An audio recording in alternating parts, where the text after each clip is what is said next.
வணக்கம் மக்களே. என்ன மக்களே, இன்னைக்கான எபிசோட்ல தரமான சம்பவம் ஒன்று நடந்திருக்கு போலயே. ஆனா அந்த சம்பவத்தை நான் சொல்லுவேன், ஆனா நீங்க நம்ப மாட்டீங்க. ஏன்னா அந்த சம்பவத்தை எப்படி எபிசோட்ல போட மாட்டாங்க.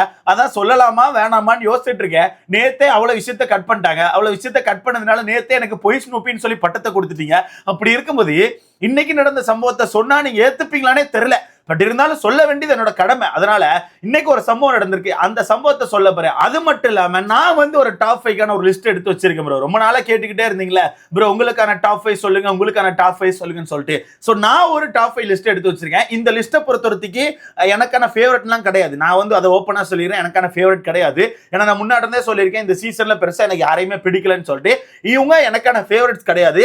ஆனா நான் கவனிச்ச வரத்துக்கு மக்கள் சப்போர்ட் கொடுத்துருக்காங்கல்ல. நான் நிறைய இடங்கள்ல கவனிச்சேன், நிறைய சோசியல் மீடியால கவனிச்சேன், நிறைய கமெண்ட் செக்ஷன்ல கவனிச்சேன், நிறைய கண்டென்ட் வீடியோ போடும்போது மக்கள் ரியாக்ட் பண்ற விஷயத்தை கவனிச்சேன். அதுல இருந்து பார்க்கும்போது யார் யாருக்கு நல்ல சப்போர்ட் இருக்கு, யார் யார் நல்ல மக்கள் ஆதரவு வச்சிருக்காங்க, அந்த விஷயத்தை பார்த்து அந்த விஷயத்தை பொறுத்து தான் நான் டாப் 5 டிசைன் பண்ணியிருக்கேன்.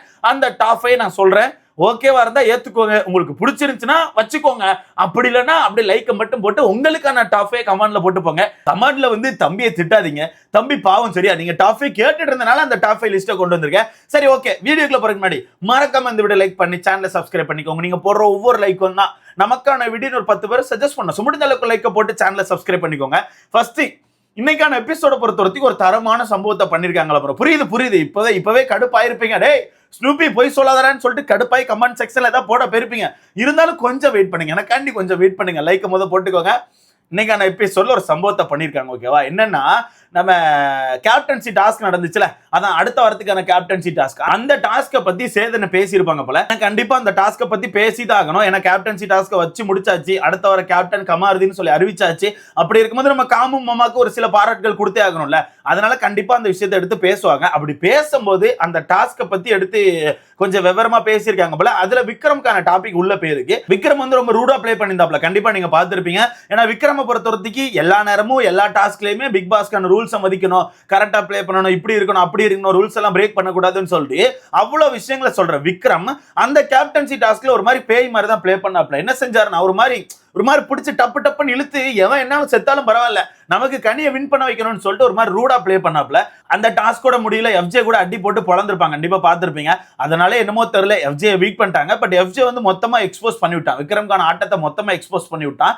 சோ அந்த விஷயத்தை எடுத்து சேதன் ஏதோ பேசியிருக்காங்க போல. பேசி ஒரு சில திட்டுகள் கொடுத்துருக்காங்க போல. திட்டி இப்படி பண்ணக்கூடாது, நீங்க இப்படிதான் பண்ணிருக்கீங்கன்னு சொல்லிட்டு குறும்பட மாதிரிலாம் போட்டதா கேள்விப்பட்டேன். பட் அது வருமா வராதான்னு தெரியல. அதாவது இதுக்கு முன்னாடி அமித் அவர்கள் கேப்டன் ஆனப்போ அந்த கேப்டன்சி டாஸ்கை குறும்படமா போட்டிருப்பாங்க, கண்டிப்பா பார்த்திருப்பீங்க. அதே மாதிரி நம்ம காமு மாமா கேப்டன் ஆன அந்த கேப்டன்சி டாஸ்கையுமே சின்னதா குறும்பட மாதிரி போட்டு விக்கல் சிகரம்கான விஷயத்தை அட்ரஸ் பண்ணதா சொல்றாங்க.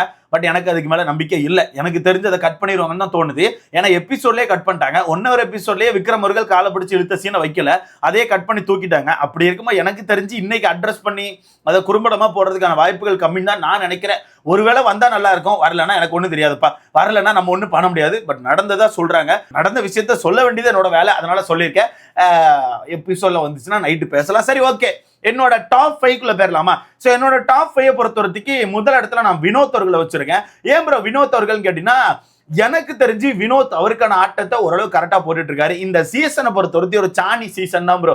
இவங்க பெஸ்ட், அவங்க பெஸ்ட், இவங்க தான் பெஸ்ட் எல்லாம் சொல்லவே முடியாது. இப்போ ஒரு சில பேர் வருவாங்க, ப்ரோ விஜே பார் தான் பெஸ்ட் ப்ரோன்னு சொல்லிட்டு. அவங்க கிட்ட நான் என்னால ஒரு கேள்வி கேட்க முடியும், விஜே பார் எந்த வகையில பெஸ்ட்? விஜே பார் எந்த டாஸ்க்ல வின் பண்ணாங்க? விஜே பார் வீட்டுக்குள்ள எந்த ரூல்ஸை கரெக்டா ஃபாலோ பண்ணாங்க? விஜே பார் ஏதாச்சும் ஒரு வீக்கெண்ட் எபிசோட்ல ஹோஸ்ட மதிச்சு நடந்திருக்காங்களா? விஜே பார் என்னைக்காச்சும் பிக் பாஸ் சொன்ன விஷயத்தை மீறாம இருந்திருக்காங்களா? எனக்கு தெரிஞ்சு விஜே பார் இந்த டைட்டிலுக்கு எந்த விதத்திலும் தகுதியே கிடையாது. அவங்க கண்டென்ட் கொடுத்தாங்கன்னு சொல்லிட்டு அவங்களுக்கு டைட்டில் கொடுக்கிறது என்ன பொறுத்தவரைக்கும் நியாயமே கிடையாது. அது கண்டிப்பா கொடுக்க போறதும் கிடையாது ப்ரோ. எண்ட் ஆஃப் த சீசன்ல ஓட்டின் அடிப்படையில் தான் கொடுப்பாங்க. ஓகேவா?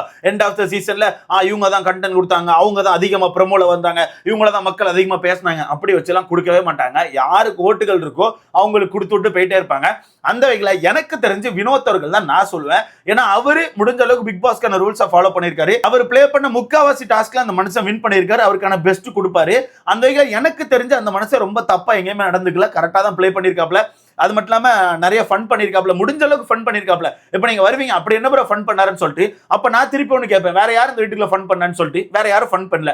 அப்படி இருக்கும்போது ஏதோ ஒரு ஃபன் இந்த வீட்டுக்கு கிளம்பிச்சுன்னா அது வினோத்தை வச்சுதான் இருந்திருக்குன்னு சொல்லி நான் சொல்லுவேன். அது மட்டும் இல்லாம மக்கள் கொடுக்குற ஆதரவு இதெல்லாம் வச்சு பார்க்கும்போது வினோத் அவர்களை நான் டாப் 1ல வச்சிருக்கேன்ப்பா. இது என்னோட ஒரு பாயிண்ட் ஆஃப் வியூ, ஓகேவா? இது நான் கவனிச்ச ஒரு பாயிண்ட் ஆஃப் வியூ தான் வச்சுக்கிறேன். இது என்னோட பாயிண்ட் ஆஃப் வியூ, அதை நான் ரொம்ப தெளிவா சொல்லிக்கிறேன். அப்புறம் வந்து முட்டிட்டு இருக்க கூடாது ப்ரோ, அப்பெல்லாம் கிடையாது ப்ரோன்னு சொல்லி முட்டக்கூடாது. இது என்னோட பாயிண்ட் ஆஃப் வியூ, ஓகேவா? இதுல வினோத் அவர்களை முதல் இடத்துல வச்சிருக்கேன். 2வது இடத்துல திவ்யா வச்சிருக்கேன். திவ்யாவை நான் எப்படி எடுத்தேன் அப்படிங்கிற விஷயத்த சொல்லிடுறேன். திவ்யாவுக்கு வர்ற மக்கள் ஆதரவு வச்சு நான் திவ்யாவை 2வது இடத்துல வச்சிருக்கேன். நான் எந்த வீடியோ போட்டாலும் சரி, என் வீடியோன்னு மட்டும் இல்ல, நான் பல பேருக்கான வீடியோஸ்ல போய் பார்த்திருக்கேன், பல கமெண்ட் செக்ஷன்ல போய் பார்த்திருக்கேன், பல மீம்ஸ்ல போய் பார்த்திருக்கேன். எங்க போனாலுமே திவ்யாக்கான பேர் இருக்கு. திவ்யாவுக்கு கடுமையான ஆதரவு கொடுத்துட்டு இருக்காங்க. இப்ப எடுத்துக்காட்டுக்கு நம்ம கூட ஒரு ரீசெண்டா ஒரு கம்யூனிட்டி போஸ்ட் போட்டோம். ஒரு 4 நாள் இருக்கும் நினைக்கிறேன். ஒரு 4 நாள் ஒரு 3 நாள் இருக்கும். 3 நாளைக்கு முன்னாடி ஒரு கம்யூனிட்டி போஸ்ட் போட்டோம், ஓகேவா? அந்த கம்யூனிட்டி போஸ்ட்லயுமே முதல் இடத்துல கானா வினோத் அவர்கள் இருக்காப்ல, 2வது இடத்துல திவ்யா அவர்கள் தான் இருக்காங்க. மொத்தம் அந்த கம்யூனிட்டி போஸ்ட்ல பாத்தீங்கன்னா ஒரு 1,60,000 ஓட்டுகள் வந்திருக்கு. அப்படியே ஒரு 1,60,000 ஓட்டுகள் வந்திருக்கு. அந்த 1,60,000 ஓட்டுகளுமே யாரெல்லாம் நமக்கு தெரியாது, அது ரேண்டமா வந்ததுதான். நம்ம சேனல் உள்ளது மட்டும் சொல்லிடவே முடியாது. ஏன்னா அந்த கம்யூனிட்டி போஸ்ட்டை பொறுத்தவரைக்கு ரேண்டமா சஜஸ்ட் ஆகும். யூடியூப்ல இப்படி ஒரு அல்கோரிதம் இருக்கு. நமக்கான கம்யூனிட்டி போஸ்ட் வந்து எனக்கான சப்ஸ்கிரைபர்ஸ்க்கு மட்டும் காட்ட போறது கிடையாது. அது ரேண்டமா நிறைய பேருக்கு சஜஸ்ட் ஆகும். ரேண்டமா யார் வேணா ஓட்டு போடுவாங்க. அந்த இதுல 1,68,000 60,000 சம்திங் ஓட்டு வந்திருக்கு. அதுல முதல் இடத்துல நம்ம கானா வினோதர்கள் இருக்காப்ல, பாதிக்கு பாதி அந்த மனுஷன் தான் ஓட்டுகள் வச்சிருக்காப்ல. 2வது இடத்துல திவ்யா அவர்கள் இருக்காங்க. சோ திவ்யாவுக்கு தான் கடுமையான ஆதரவு வந்திருக்கு. சோ மக்கள் ஆதரவு வச்சு பார்க்கும்போது திவ்யா அவர்கள் 2வது இடத்தை எடுத்திருக்காங்க. சரி ப்ரோ, மக்கள் ஆதரவு விடுங்க ப்ரோ, அவங்க கண்டென்ட் கொடுத்தாங்க ப்ரோ, கண்டென்ட் பேஸ் பார்க்க போனா அவங்களை உள்ள எடுத்துட்டு வர முடியுமான்னு கேட்டீங்கன்னா, கண்டென்ட் வைஸ் பார்க்க போனா கண்டிப்பா திவ்யாவை எடுத்துட்டு வர முடியாது. அதை நான் ஓப்பனா சொல்லிக்கிறேன். திவ்யா கிட்ட இருந்து அந்த அளவுக்குலாம் கண்டென்ட்டே கிடையாது. அவங்க சும்மா நாச்சுக்கும் ரீசெண்ட் டேஸா ஒவ்வொருத்தரையா பிடிச்சி இழுத்து வாண்டடா தான் சண்டை போட்டுட்டு இருக்காங்க, வாண்டடா தான் கத்திட்டு இருக்காங்க. அதை தாண்டி அவங்க கிட்ட வேற எதுவுமே கிடையாது. பட் இருந்தாலும் மக்கள் கிட்ட இருக்க அந்த ஆதரவை வச்சு நான் சொல்றேன், ஓகேவா? சோ திவ்யா அவர்களை நான் 2வது இடத்துல வச்சிருக்கேன். 3வது இடத்துல விஜே பாரு வச்சிருக்கேன். 3வது இடத்துல எதுக்கு நான் விஜே பாரு வச்சிருக்கேன்னா, அவங்க கண்டென்ட் கொடுக்க போய் தான் இந்த சீசன் ரன் ஆச்சு. அவங்களே அழிச்சுக்கிட்டு இந்த சீசன்ல கண்டென்ட் கொடுக்கலன்னா கண்டிப்பா சொல்றேன், இந்த சீசன் அப்பவே செத்து போயிருக்கும். ஏன்னா டே 1ல இருந்து தண்ணிப்பழம் அப்படியே என்னத்தையோ பிடிச்சி இழுத்துட்டே வந்தாப்ல. கிறுக்குத்தனம் பண்ணாலும் தண்ணிப்பழத்தை வச்சுதான் கொஞ்ச நாட்கள் இந்த ஷோ போச்சு. கொஞ்ச நாள் கழிச்சு தண்ணிப்பழம் விஜே பாரு மாறிச்சு. இவங்க 2 பேரும் சேர்ந்து அங்கங்க கத்திக்கிட்டே சுத்திட்டு இருந்தாங்க. சிம்பிளா சொல்லிடுறேன், இது எல்லாமே கண்டென்ட் தான். ஆனா கரெக்டான கண்டென்ட் கிடையாது. இது எல்லாமே குப்பை கண்டென்ட். அதை நான் ரொம்ப தெளிவா சொல்லிக்கிறேன்.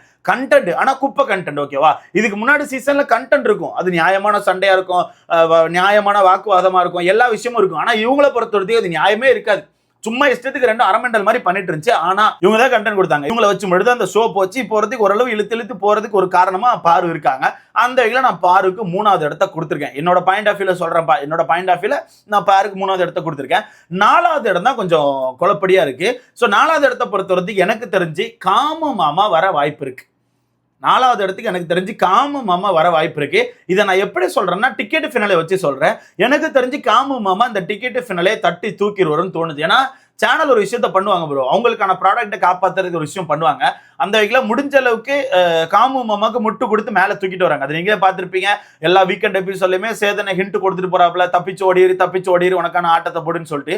அந்த வகையில காமு மாமாக்கு ஏத்த மாதிரி டிக்கெட் ஃபைனல்ல டாஸ்க் வைக்கிறதுக்கான வாய்ப்பு இருக்குன்னு தோணுது. ஸோ வெயிட் பண்ணி பார்க்கலாம். அந்த வகையில 4வது இடத்துல நான் காமு மாமா வச்சிருக்கேன். அப்படி ஒரு டிக்கெட் ஃபைனல வின் பண்ணலனா, இப்படி ஒருவேளை ஒரு டிக்கெட் ஃபைனல வின் பண்ணலனா, எனக்கு தெரிஞ்சு அந்த இடத்துல சபரி இருப்பாப்ல, அப்புறம் 5வது இடத்துல விக்ரம் இருப்பாப்ல. டாப் 5ல கூட காமு மாமா வரமாட்டாரு. இதனால உறுதியா சொல்ல முடியும், டாப் 5ல கண்டிப்பா காமு மாமா வரமாட்டாரு. ஒருவேளை ஒரு டிக்கெட் ஃபைனல வின் பண்றாருன்னா கண்டிப்பா 4வது இடத்துல இருப்பாரு. அதுக்கப்புறம் சபரி இல்லன்னா விக்ரம், இந்த 2 பேர்ல யாரோ ஒருத்தர் மாறி உட்கார்ந்துருப்பாங்க. இந்த மாதிரி தான் இருக்கும். இந்த 6 பேருக்குள்ள தான் இந்த டாப் 5க்கான சண்டை போகுது. மற்றபடி வேற யாருமே இதுல வந்து ஆட் ஆக வாய்ப்பு கிடையாது. பல பேர் சொல்லுவீங்க அரோரா வர வாய்ப்பு இருக்குமான்னு சொல்லிட்டு. மேபி எனக்கு தெரிஞ்ச அரோரா வாய்ப்பு இருக்கு. ஏன்னா அரோராக்கு ரீசன்ட் டேஸா நல்ல ஓட்டுகள் வந்துட்டு இருக்கு.